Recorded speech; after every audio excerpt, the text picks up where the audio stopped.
the President of the United States, Donald. Mesdames et messieurs, Monsieur Donald J. Trump, président des États-Unis.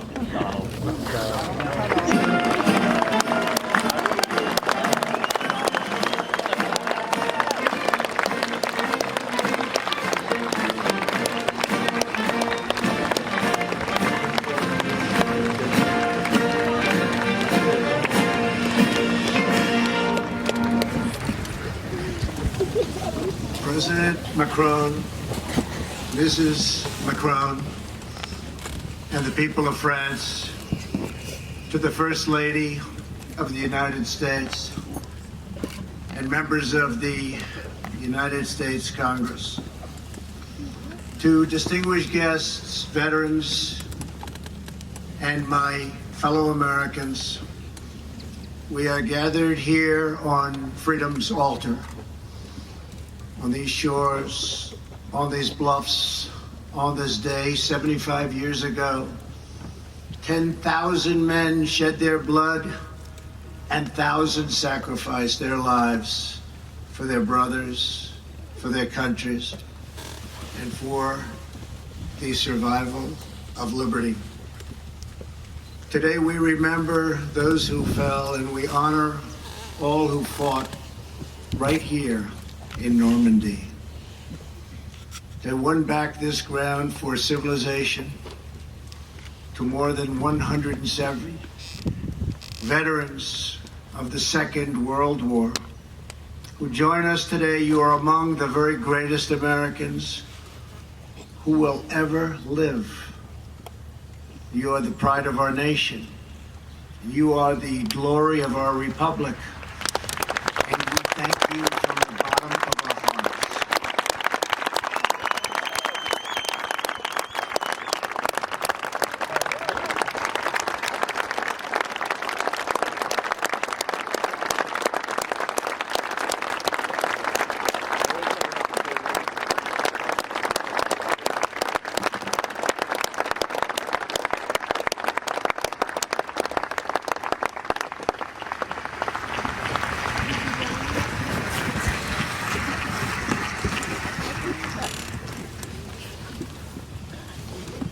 Here with you are over 60 veterans who landed on D-Day.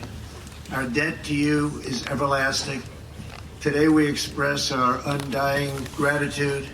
When you were young, these men enlisted their lives in a great crusade, one of the greatest of all times. Their mission is the story of an epic battle and the ferocious eternal struggle between good and evil. On the 6th of June, 1944, they joined a liberation force of awesome power and breathtaking scale. After months of planning, the Allies had chosen this ancient coastline to mount their campaign to vanquish the wicked tyranny of the Nazi Empire from the face of the earth. The battle began in the skies above us. In those first tense midnight hours, 1,000 aircraft roared overhead with 17,000 Allied airborne troops preparing to leap into the darkness beyond these trees. Then came dawn. The enemy who had occupied these heights saw the largest naval armada in the history of the world. Just a few miles offshore were 7,000 vessels bearing 130,000 warriors. There were the citizens of free and independent nations united by their duty to their compatriots into millions yet unborn. There were the British whose nobility and fortitude saw them through the worst of Dunkirk and the London Blitz. The full violence of Nazi fury was no match for the full grandeur of British pride. Thank you.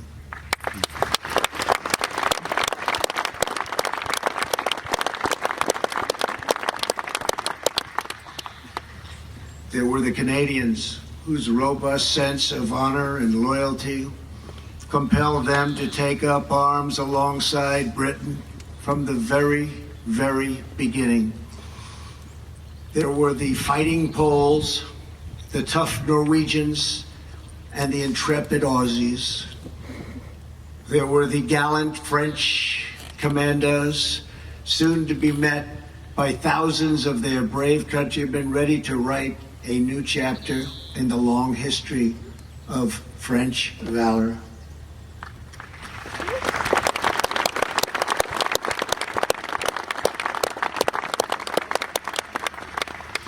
And finally, there were the Americans.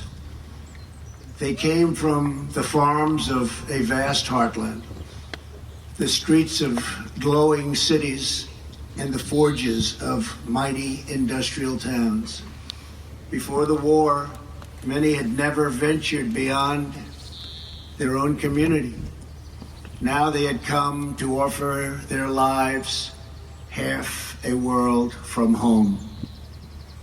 This beach, codenamed Omaha, was defended by the Nazis with monstrous firepower, thousands and thousands of mines and spikes driven into the sand so deeply. It was here that tens of thousands of the Americans came. The GIs who boarded the landing craft that morning knew that they carried on their shoulders not just the pack of a soldier, but the fate of the world. Colonel George Taylor, whose 16th Infantry Regiment would join in the first wave, was asked what would happen if the Germans stopped. Right then and there, cold on the beach, just stopped them. What would happen? This great American replied, "Why, the 18th Infantry is coming in right behind us. The 26th Infantry will come on too. Then there is the 2nd Infantry Division, already afloat, and the 9th Division, and the 2nd Armored, and the 3rd Armored, and all the rest. Maybe the 16th won't make it, but someone will." One of those men in Taylor's 16th Regiment was Army medic Ray Lambert. Ray was only 23, but he had already earned 3 Purple Hearts and 2 Silver Stars fighting in North Africa and Sicily, where he and his brother Bill, no longer with us, served side by side. In the early morning hours, the two brothers stood together on the deck of the USS Enrico before boarding 2 separate Higgins landing craft. "If I don't make it," Bill said, please take care of my family." Ray asked his brother to do the same. Of the 31 men on Ray's landing craft, only Ray and 6 others made it to the beach. There were only a few of them left. They came to the sector right here below us. Easy Red, it was called. Again and again, Ray ran back into the water. He dragged out one man after another. He was shot through the arm. His leg was ripped open by shrapnel. His back was broken. He nearly drowned. He had been on the beach for hours, bleeding and saving lives, when he finally lost consciousness. He woke up the next day on a cot beside another badly wounded soldier. He looked over and saw his brother Bill. They made it. At 98 years old, Ray is here with us today with his 4th Purple Heart and his third Silver Star from Omaha Ray, the free world soldier's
Nearly 2 hours in, unrelenting fire from these bluffs kept the Americans pinned down on the sand, now red with our heroes' blood. Then, just a few hundred yards from where I'm standing, a breakthrough came. The battle turned, and with it, history. Down on the beach, Captain Joe Dawson, the son of a Texas preacher, led Company G through a minefield to a natural fold in the hillside, still here. Just beyond this path, to my right, Captain Dawson snuck beneath an enemy machine gun perch and tossed his grenades. Soon American troops were charging up Dawson's draw. What a job he did. What bravery he showed. Lieutenant Spaulding and the men from Company E moved on to crush the enemy's strong point on the far side of this cemetery and stop the slaughter on the beach below. Countless more Americans poured out across this ground all over the countryside. They joined fellow American warriors from Utah Beach and allies from Juneau, Sword and Gold, along with the airborne and the French patriots. Private First Class Russell Pickett of the 29th Division's famed 116th Infantry Regiment had been wounded in the first wave that landed on Omaha Beach. At a hospital in England, Private Pickett vowed to return to battle. I'm going to return, he said, I'm going to return. 6 days after D-Day, he rejoined his company. 2/3 had been killed already. Many had been wounded within 15 minutes of the invasion. They lost 19 just from the small town of Bedford, Virginia alone.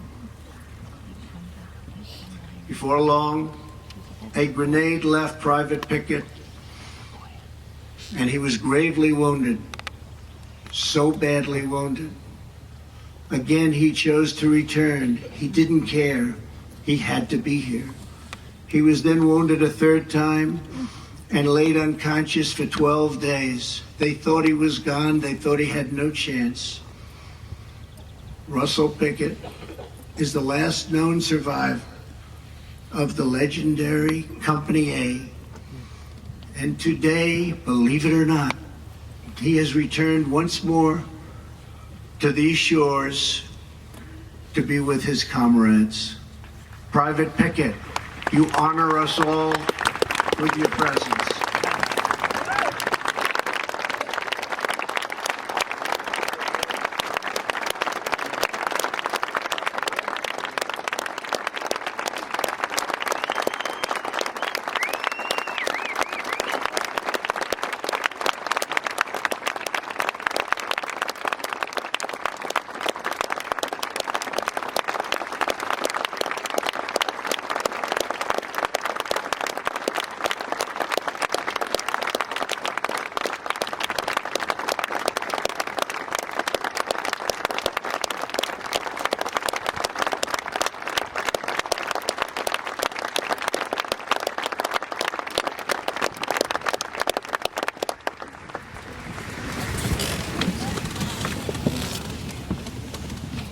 tough guy. Oh, yeah. By the fourth week of August, Paris was liberated.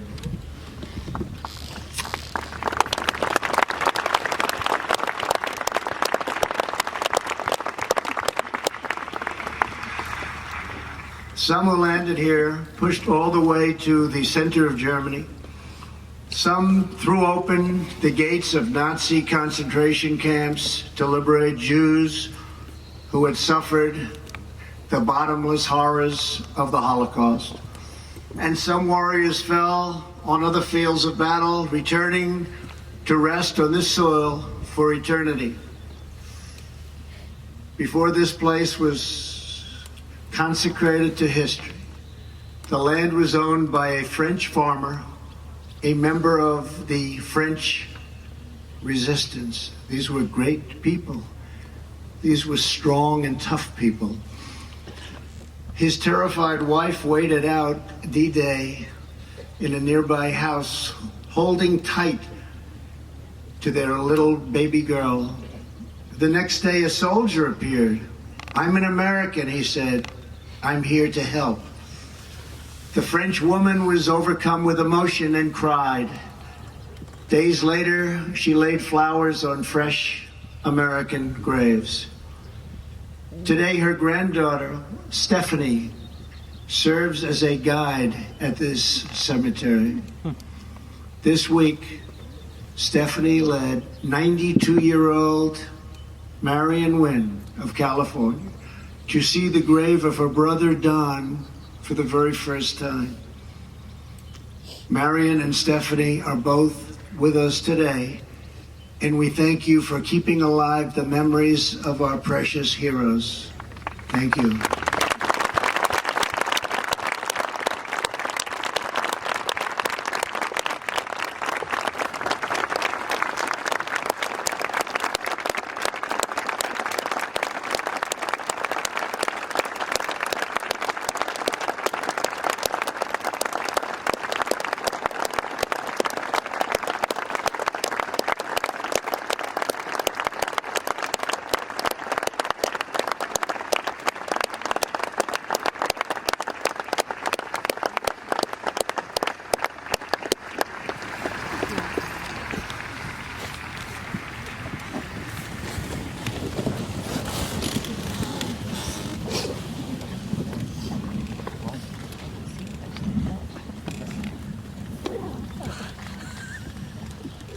$9,388 young Americans rest beneath the white crosses and stars of David, arrayed on these beautiful grounds. Each one has been adopted by a French family that thinks of him as their own. They come from all over France to look after our boys.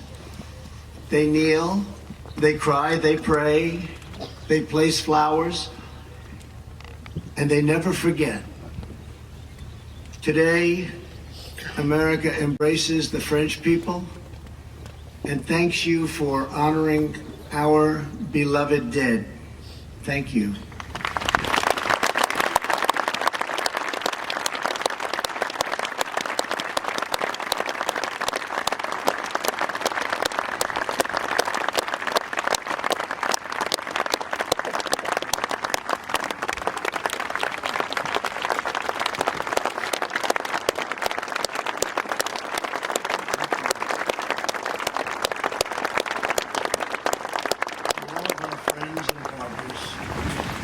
Our cherished alliance was forged in the heat of battle, tested in the trials of war, and proven in the blessings of peace. Our bond is unbreakable. From across the earth, Americans are drawn to this place as though it were a part of our very soul. We come not only because of what they did here, we come because of who they were. They were young men with their entire lives before them. They were husbands who said goodbye to their young brides and took their duty as their fate. They were fathers who would never meet their infant sons and daughters because they had a job to do. And with God as their witness, they were going to get it done.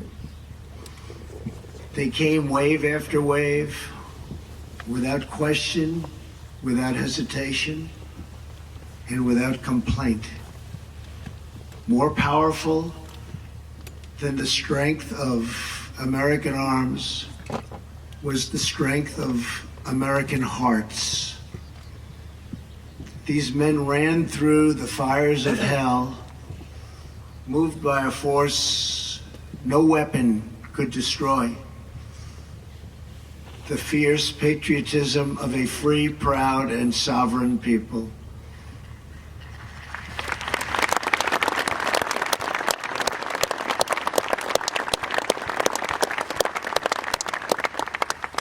They battled not for control and domination, but for liberty, democracy, and self-rule. They pressed on for love and home and country, the main streets, the schoolyards, the churches, and neighbors, the families and communities that gave us men such as these. They were sustained by the confidence that America can do anything because we are a noble nation with a virtuous people praying to a righteous God. The exceptional might came from a truly exceptional spirit. The abundance of courage came from an abundance of faith. The great deeds of an army came from the great depths of their love. As they confronted their fate, the Americans and the Allies placed themselves into the palm of God's hand. The men behind me will tell you that they are just the lucky ones. As one of them recently put it, all the heroes are buried here. But we know what these men did. We knew how brave they were. They came here and saved freedom. And then they went home and showed us all what freedom is all about. The American sons and daughters who saw us to victory were no less extraordinary in peace. They built families, they built industries, they built a national culture that inspired the entire world. In the decades that followed, America defeated communism, secured civil rights, revolutionized science, launched a man to the moon, and then kept on pushing to new frontiers. And today, America is stronger than ever before.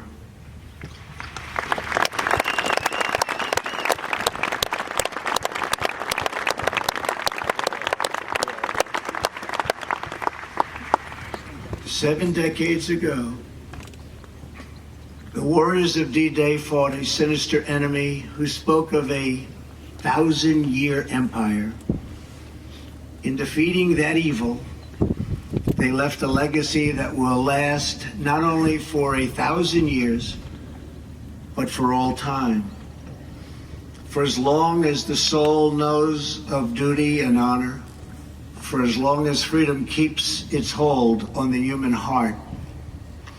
To the men who sit behind me and to the boys who rest in the field before me, your example will never, ever grow old.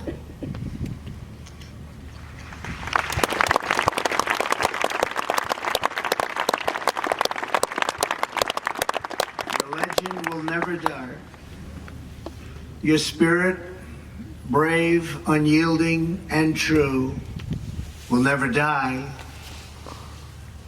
The blood that they spilled, the tears that they shed, the lives that they gave, the sacrifice that they made, did not just win a battle. It did not just win a war. Those who fought here won a future for our nation. They won the survival of our civilization. And they showed us the way to love, cherish, and defend our way of life for many centuries to come. Today, as we stand together upon this sacred earth, we pledge that our nation will forever be strong and united. We will forever be together. Our people will forever be bold. Our hearts will forever be loyal. And our children and their children will forever and always be free.